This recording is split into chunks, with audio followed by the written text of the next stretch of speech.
Добрый день. Меня зовут... Good afternoon. My name is Alexander Stragolsky. I'm a professor from Marsh Architectural School. I'm glad to welcome you at the Urban Health session dedicated to stress test as the city environment influences the mental state of a person. And I do think that I will pass the floor to our speakers. Fliedner Klinik Berlin, stress test in Moscow. Mazda Adli, and a very well-known person, thanks to the book which was written and translated 2 or 3 years ago into Russian. Colin Ellard, professor from Waterloo University from Canada. Not too much time left, unfortunately, and therefore we are living in this stress situation. And all in all, I do think, in terms of introduction, I would say that stress is a necessary part of our life. And if I don't see any fear or in the eyes of my students, or if they're not scared, then I'm doing something wrong. So stress is something which we need very much. To some extent, Moscow Urban Forum is at least dealing with urban issues, and therefore the urban issues should start with stress and the book about the life in the modern cities, where the continuous excitement is being described, ever starting from early 20th century. Let me ask our panelists, what do you think? Over 115 years since then, what has changed? Probably nothing has changed, or probably a lot has changed. What changed about the spiritual life in big cities? What has changed in the spiritual life of big cities? Have the translation? Yes? No. Not really. We can talk in English, because and this will be translated. Or you will start.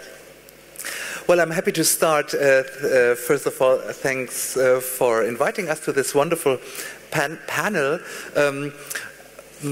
on stress in urban environments. Now, the question that, if I understood the translation right, was what has changed in the spiritual life of cities. I don't know, Colin, are you an expert in for spirituality in urban environments? I'm not.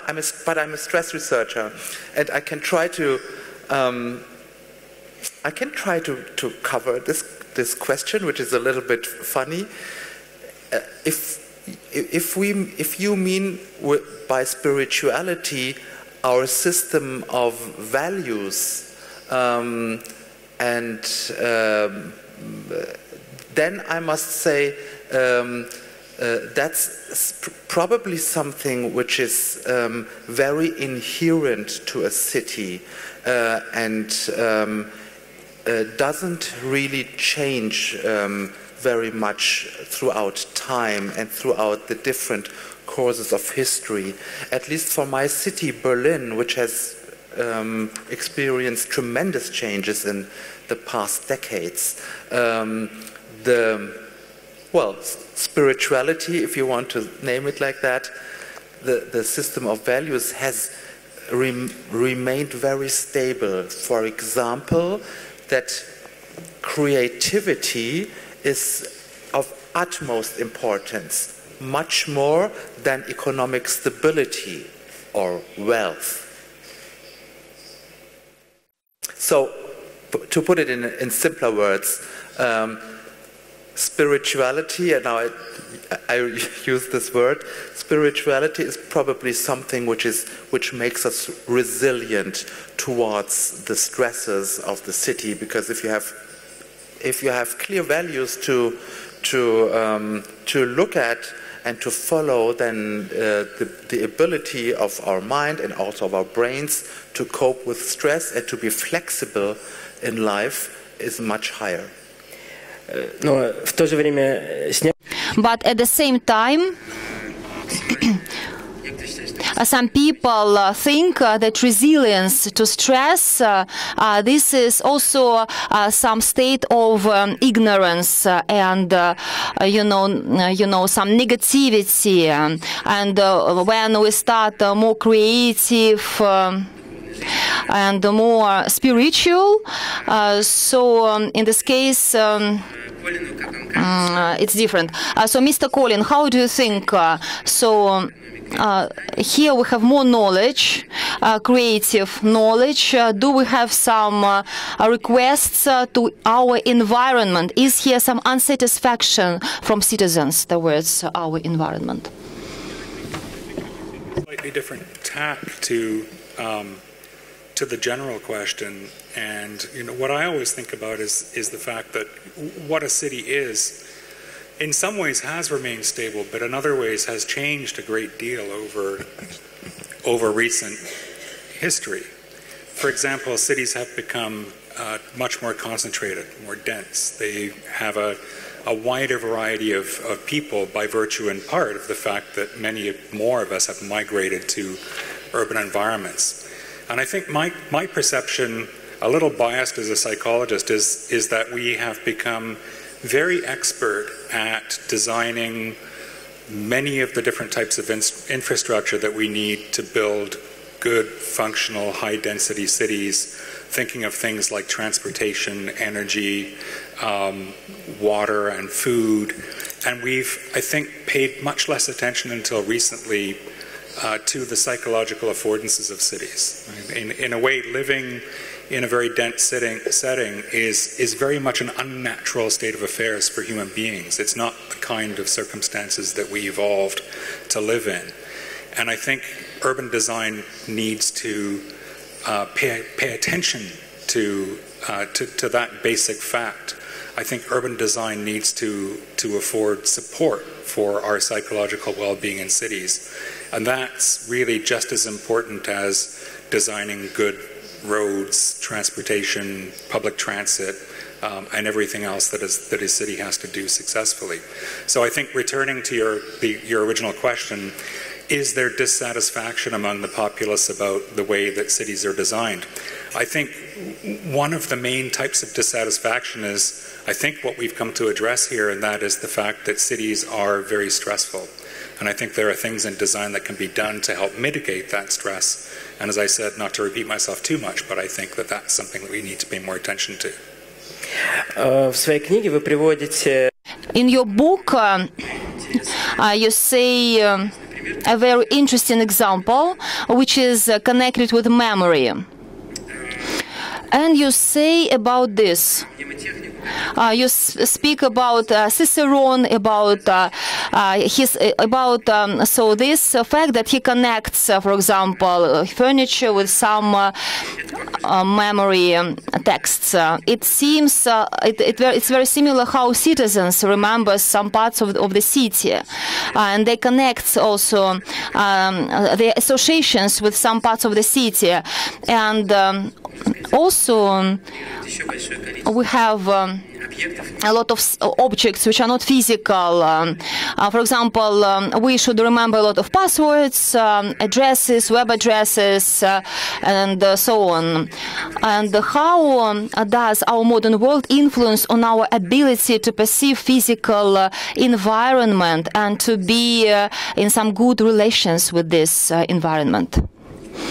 That's a very interesting and important question. The relationship between the development of technology and the way that we live, not just in cities but everywhere, and our connection with place. And I think that this is something that you talked about, more modern kinds of technologies. But I think this is a tension that has existed for even much longer than this. I mean, if you think about technologies perhaps beginning with things like automobiles and trains, and all the way through high-speed communications by telephone, television, all of those technologies have one thing in common, and that is that they distort our relationship with time and space. And I think that through the course of history, we have in some ways done a remarkable job of accommodating that. So we have no problem now understanding how to use something like the internet or a cell phone. But nevertheless, I think that there is a sense in which that runs the risk of degrading the way that we cherish real places. Now, I don't think it has to be that way. I think that I would never say that by definition the technology itself is bad. I think that there are better and worse uses of the technology, and there are... That's one of the examples. This is one of the examples of the technology.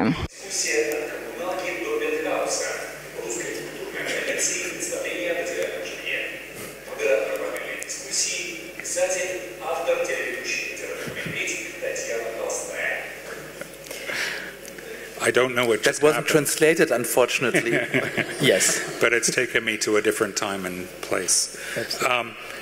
So what I was saying was that I think that there are mindful ways to use technology to support our understanding of space. One of the things that interests me a great deal, for example, is the more artful types of location-aware technologies that might enrich our experience of places. If you think about location-aware technology, in general, you can understand it as a way of putting more information into the world that's tied to particular places. So one really almost trivial, I suppose, example of this is the worldwide rage for the game Pokemon Go, which began as just a great fun game, but also built into that game is a very clever way of using augmented reality to, in places, enrich people's understanding of place. So, Pokemon Go may not be the best example. I'm sure that there are better things that will come along in time, but the main point is that I would say, yes, technology does run the risk of degrading our understanding of place, but that if we work hard, we can use it to do something that's just the opposite of that, which is to enrich real, genuine relationships with places. Тут есть еще... There is one more measurement here in this issue, so we can call it flexibility, or how a person is able to be adapted to something. Mazda Adli, in your book, which is dedicated to stress, you also speak about some chemical mechanisms of stress, about hormones which are produced by people in response to some good or positive or bad events. And I would like to ask this question, regarding technology. Now we receive a lot of some positive things from technology, but maybe it decreases the value of real place, maybe in the chemical sense. So Pokemon Go also can be interesting here. For example, here we have real space and virtual space, or vice versa, so they go together. Question if there is a difference between virtual reality and non-virtual reality on our stress? In the sense of our reactions to both, in chemical sense, in sense of hormones, is there a difference? Well, actually, I'm not aware of any research that has compared real reality and virtual reality in terms of experiencing stress. On the contrary, we nowadays use virtual reality more and more as a therapeutic instrument, for example, to treat anxiety disorders, phobias, etc., but even as training instruments for patients with Alzheimer's disease, and the developments are fascinating. Does it have an influence on how we experience stress? Well, it's probably absolutely not comparable to the health-relevant stress that we may experience in urban environments. The stress in the city that harms our mental health is social stress. It's not the train that is too early or too late. It's not the bus that is too full. It's social stress. And if this social stress, I will explain it in a second what I exactly mean by that. If the social stress becomes chronic, if it doesn't end, and if it gets uncontrollable for the individual, then we have a problem. Social stress in urban environments is basically the combination of social density in the sense of overcrowding and social isolation. If both affect me at the same time and I cannot escape out of the situation, then the mixture becomes toxic, and that's basically something which results from our living conditions and social circumstances, not so much from the virtual influences. Although devices like that can also be a source of chronic stress, but this is not only true for cities, it's also true for rural environments. But nobody lives there. Sorry? Nobody lives there. In rural environments, nobody lives there. Nobody lives there? There's no people there. I mean, we're an urbanistic forum, so we have to assume that nobody lives there. Я хотел задать вам еще... I would like to ask another question. You are from Berlin. You write a lot about Berlin in your book, and also you write. So you describe your staying in Wien, in Austria, and also you mention therapeutic aspect. Some experience a person can have, and also it can be some experience also can be bad. Can you compare two cities, Berlin and Wien, from the point of view of the volume of some kind of historic stress which exists in the city? Berlin survived a lot of things, went through a lot of things, and still it has some historical trauma. And Wien, in the second part of the 20th century, vice versa, tried to pretend that so Wien never had any bad experience, never bad events, never trauma, but everything was fine. They pretended like this, that everything was fine since the beginning of the 20th century. So these are historical things. How do you think? What is more stressful? What historical thing is more stressful, positive or negative? Let me comment first. Vienna didn't only experience funny times in the 20th century, as we all know, so the history is complex there also. But it's an important thing point that you raised, because I'm sure that that any history a city goes through gets into the DNA of the city and has an influence on the people living in a city. Each city has its own inherent logic, which is basically the system of values. We touched that issue before, and the unwritten rules that determine a city's mentality. For Berlin, I mentioned the examples creativity and libertarian lifestyle on top of the list, even more important than economic stability. Our former mayor, Klaus Wowereit, put it into very clear words by saying Berlin is poor but sexy. And people generally agreed to that. And because it reflects how they feel. And in my experience, these values even get stronger if a city goes through difficult times. For example, a war, and has to rebuild and reinvent itself, then these values even may become more stronger and more relevant to the people. In Vienna, it's a little bit different. The city carries a lot of history, and Vienna, as you know, has been the capital of the Austro-Hungarian double monarchy, with monumental buildings that are now seem totally oversized for such a small country. But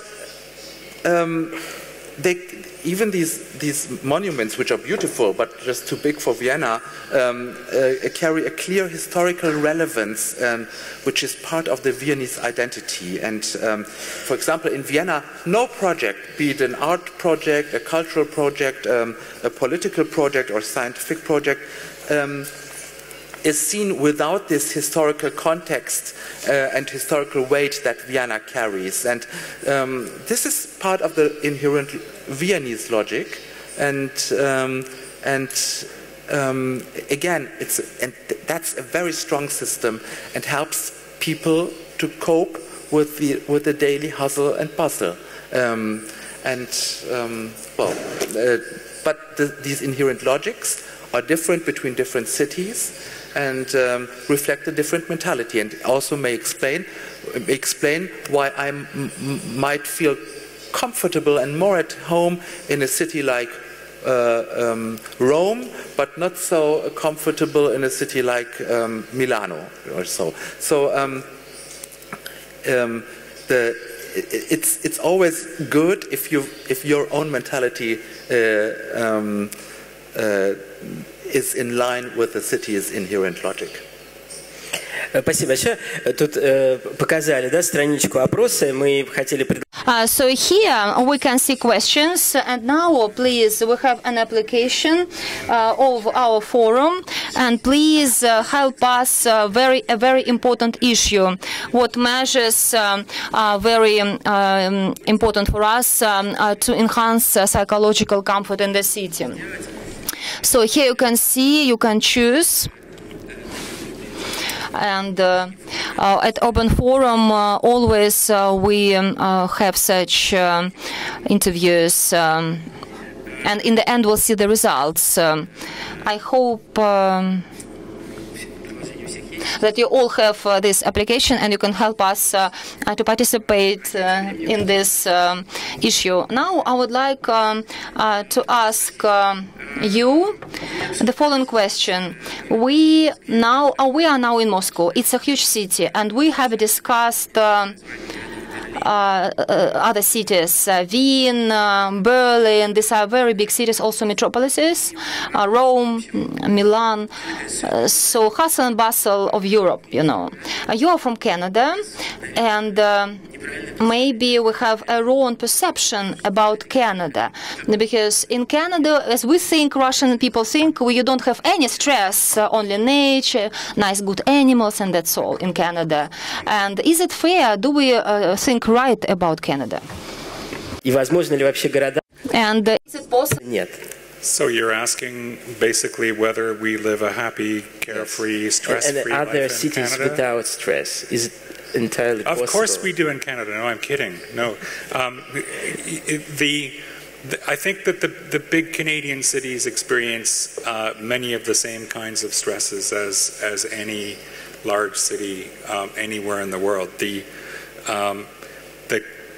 Some of the differences, I think, maybe come from the fact that because Canada is such a young country compared to Russia and certainly any European city, that has an impact on the way that a city is laid out, and that can have implications for how people live. But in terms of the basics of life, the kinds of factors that I think produce stresses, pressures of time and space, the social pressures are clearly important as well. And I do think that factors like congestion in other ways, traffic, commuting, noise, air pollution, all of those things have an impact as well, and we see them there. I think, anywhere that I've ever been, I've yet to visit a city that is absolutely free of these kinds of basic problems of life. I don't think that there could be one. То есть все-таки в отличие... So still in contrast to your colleague, unlike your colleague, you believe that, unlike your colleague, you do believe that such spatial factors, they have also some importance, and no less important than sociological and other factors, because actually your colleague said that all the stress is related to some social factors, communication to other people. I would suggest that those social factors are important, but I think that there is certainly evidence, for example, taken from experiments done in drivers commuting, in people using public transit, where, for example, there are measures of cortisol, a stress hormone, that goes high, very high, in fact, in car commuters. In fact, there's one study that actually compared the physiological effects of an everyday long commute and a busy city with the stress levels experienced by fighter pilots, and found there wasn't much of a difference. So I think those kinds of stresses are important as well. They're very different in some ways, and maybe in some ways even easier to mitigate than the social stresses of cities. I'm not sure. That's a very important example that you just brought. You know, the stress of daily commuting, and I must say that's very, very stressful, and everyone probably knows this experience, either in the car or being squeezed in the overcrowded metro.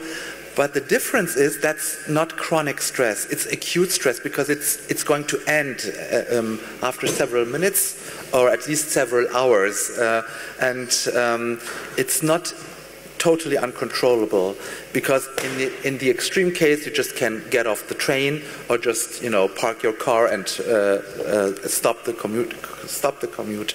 It's the unescapable stress that really gets under the skin, and the whole stress hormone system, the cortisol system, eventually also gets out of control and doesn't stop anymore. And so there's a continuous firing of cortisol, even if the stressor is gone and off. Cortisol is still firing, and then it really affects the brain and results in stress-related diseases. Надо сказать, что в этом примере. It should be said that this example, this comparison of people who commute,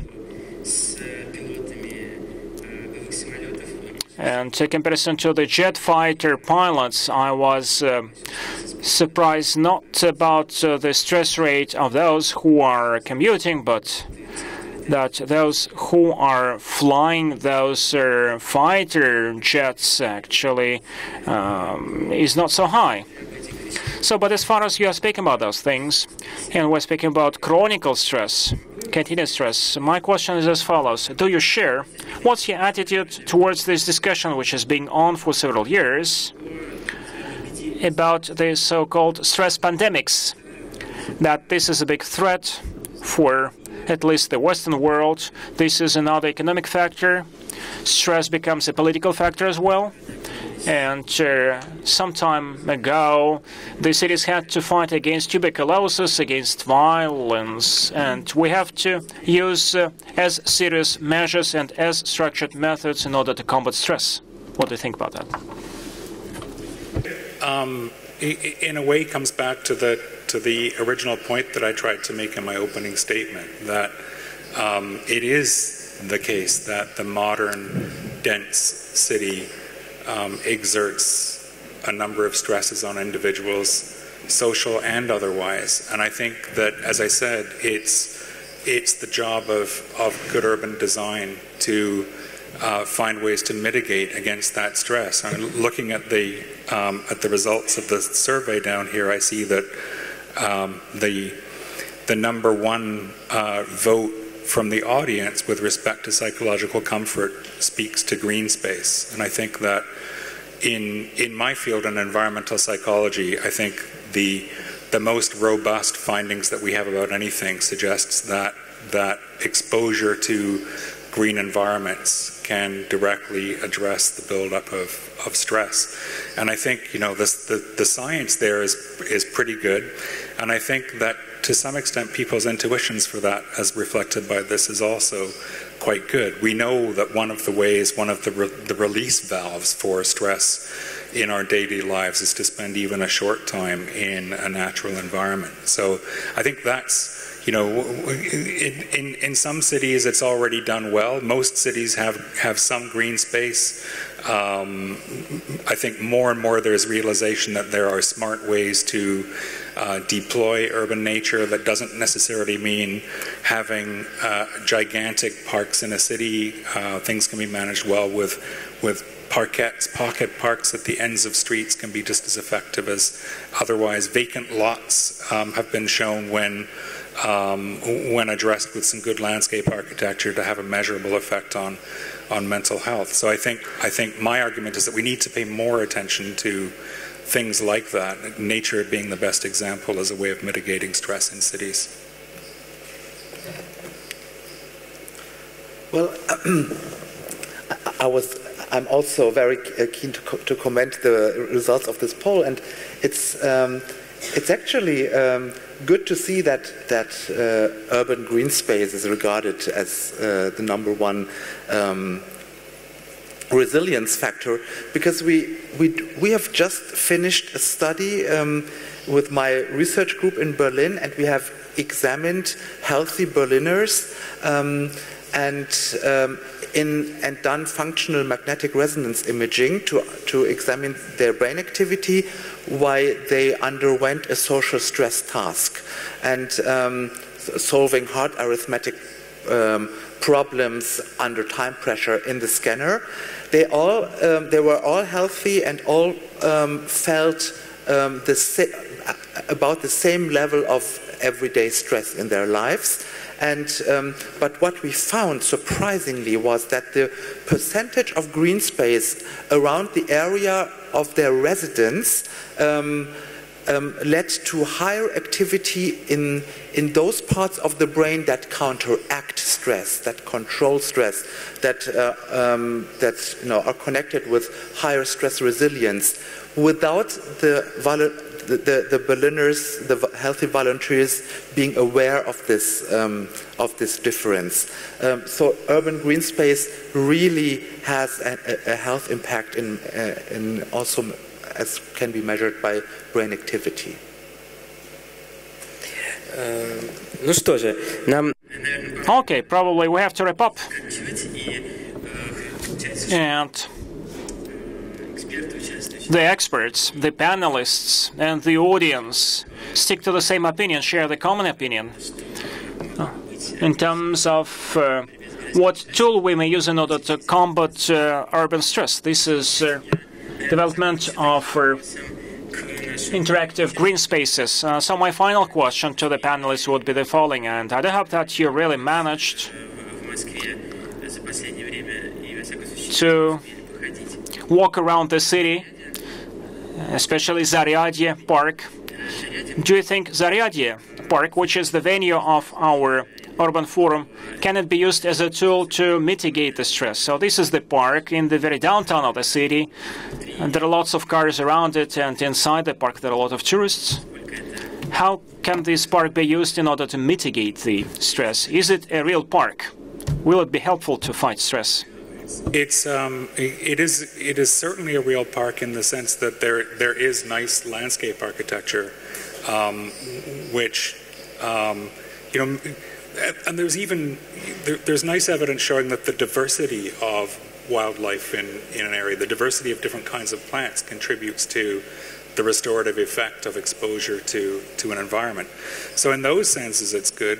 The other thing about Zaryadye, though, is that I think it's a magnificent public space, and I think that's no less important than having nature, having places in a city that are public and deemed to truly be public, where everybody can join together it sounds a little bit Pollyanna-ish to say this, but everybody can join together as equals and strangers and enjoy a space together and recognize that at some level we're really all the same. I think that's maybe speaks a little bit to the social side as well, but I think Zaryadye has a lot of great stuff going on. I like it here. And there is the appropriation of the park, right? People use it, and that's a good sign. And public spaces that are being used like that counteract social isolation, which is again, a toxic agent in the context of urban living and mental health. And a park like that is the antidote to that toxic agent. And I must say, I was very surprised when I came to Moscow and saw how green it is. And I then learned that the Moscow government has planted a lot of new trees within the past 5 or 6 years or so. And I must say that's good, because each one of these trees has a public health relevance, and that's good. Ну что, спасибо большое. Okay, thank you so much then. I'd like to thank our panelists, especially for your commending the Moscow government in Zaryadye. So we can finish our meeting now, and we can continue the problems of public health and social stress, both within the urban forum and beyond it. Because there are a lot of other sites which are hosting a lot of events at the moment. Thank you so much. I'd like to thank the panelists and the audience. Thank you.